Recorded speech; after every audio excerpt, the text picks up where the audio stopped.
ভারতের আহমেদাবাদে লন্ডনগামী এয়ার ইন্ডিয়ার উড়োজাহাজ দুর্ঘটনার ৩ সপ্তাহ পেরিয়ে গেল।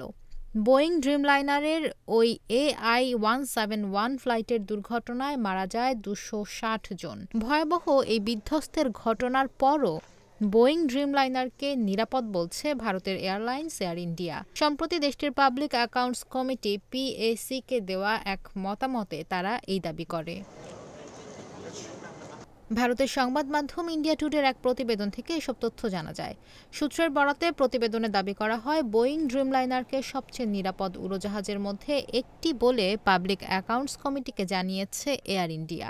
এয়ার ইন্ডিয়া কমিটিকে আরও জানায়, এই মুহূর্তে বিশ্বব্যাপী ১,০০০-এর বেশি ড্রিমলাইনার বিভিন্ন ফ্লাইট পরিচালনায় যুক্ত রয়েছে।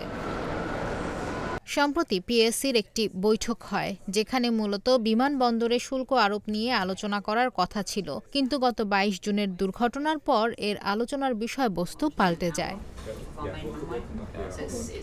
এয়ার ইন্ডিয়ার পক্ষ থেকে PAC-কে জানানো হয়, এ নিয়ে তারা বেশ উদ্বিগ্ন, তবে তদন্ত প্রতিবেদনের জন্য অপেক্ষায় আছে বলে জানায় প্রতিষ্ঠানটি।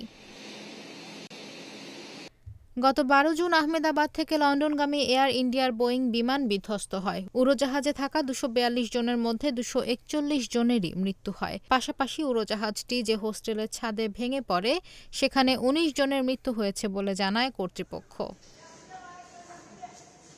এদিকে উড়োজাহাজ দুর্ঘটনার পর বোয়িংয়ের উড়োজাহাজগুলো পরীক্ষা করার সিদ্ধান্ত নেয় DGCA। এরপর একাধিক বিমানবন্দরে বোয়িং উড়োজাহাজগুলোর পরীক্ষা করা হয়। তাতে বেশ কিছু উড়োজাহাজে প্রযুক্তিগত ত্রুটি সামনে এসেছে। সেসব বিষয় ঠিক করে তবেই উড়োজাহাজগুলোকে টেক অফ করার অনুমতি দেওয়া হয়।